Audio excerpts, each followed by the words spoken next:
स्वतंत्र भारतातल्या पहिल्या महिला मुख्यमंत्री सुचेता कृपलानी.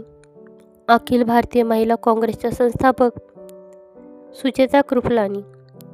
संविधान सभा सदस्य सुचेता कृपलानी. आपली ओळख आपल्या कामातून उभ्या केलेल्या भारत मातेच्या वीरांगना सुचेता कृपलानी. 25 जून 1908 साली पंजाब अंबाला येथे एका बंगाली ब्रह्मो परिवारात त्यांचा जन्म झाला. सुचेता मुजुमदार अतिशय हुशार, आपल्या विचारांशी ठाम, तरीही मृदू स्वभावाच्या होत्या. त्या अगदी लहानपणी त्या थोड्या एकट्या राहत बुजऱ्या स्वभावाच्या होत्या, पण वेळेबरोबर आणि बदलणाऱ्या परिस्थितीबरोबर त्यांनी स्वतःला घडवलं. पुढे जेव्हा कुठलाही राजनैतिक निर्णय घेण्याची वेळ येई, त्यावेळी मात्र त्या कधीही हृदयाने विचार न करता अतिशय कठोरपणे आणि बुद्धीला प्राधान्य देऊन विचार करत. त्यांचे वडील जरी इंग्रजांच्या सरकारात काम करत होते, तरी मनाने ते राष्ट्रवादी होते. तेच गुण सुचेतामध्ये आले. त्यांचे शिक्षण दिल्ली, लाहोर अशा ठिकाणी झाले.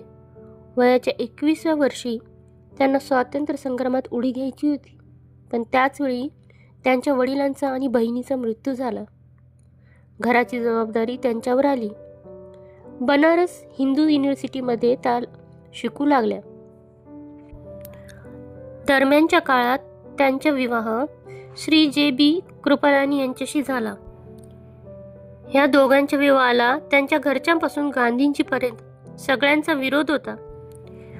पहिले कारण श्री कृपलानी सुचेताजीपेक्षा 20 वर्षांनी मोठे होते, आणि दुसरे कारण श्री कृपलानी गांधींचे उजवा हात म्हणवले जात, आणि त्यांना असे वाटले की एकदा लग्न झाले की कृपलानीचे देशसेवेतील लक्ष कमी होईल.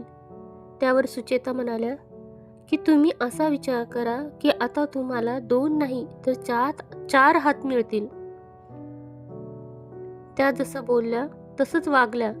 लग्नानंतर त्यांनी स्वतःला पूर्णपणे देशसेवेच्या कामात झोकून दिले. 1940 साली त्यांनी अखिल भारतीय महिला काँग्रेसची स्थापना केली. त्याच्या माध्यमातून देशातील महिलांना स्वातंत्र्य संग्रामात भाग घ्यायला प्रेरित करणे, महिलांचे संघटन मजबूत करणे इत्यादी कामे केली. 1942च्या चले जाव आंदोलनात त्यांनी सक्रिय भाग घेतला. परिणामस्वरूप त्यांना 1 वर्ष सश्रम कारावास भोगावा लागला. तुरुंगातून आल्यावर त्या पूर्ण वेळ गांधीबरोबर विविध चळवळीत काम करत होत्या. देशाच्या विभाजनाच्या वेळी सुद्धा त्यांनी गांधीबरोबर पूर्ण वेळ काम केले. भारताला स्वातंत्र्य मिळाल्यावर चीन युद्धाच्या वेळी सुद्धा त्यांनी त्यांची राजनैतिक जबाबदारी सांभाळत आपल्या मनाच्या जवळचे काम म्हणजे देशसेवा सतत करत राहिल्या.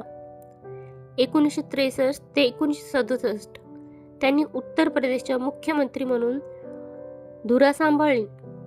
1971 पर्यंत त्या विविध राजनैतिक जबाबदाऱ्या सांभाळत होत्या.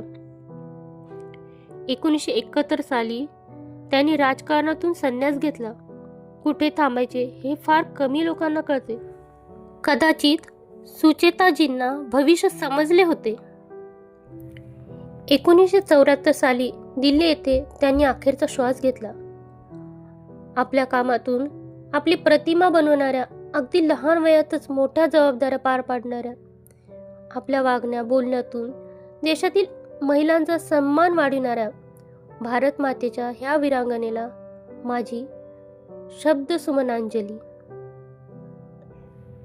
वंदे मातरम.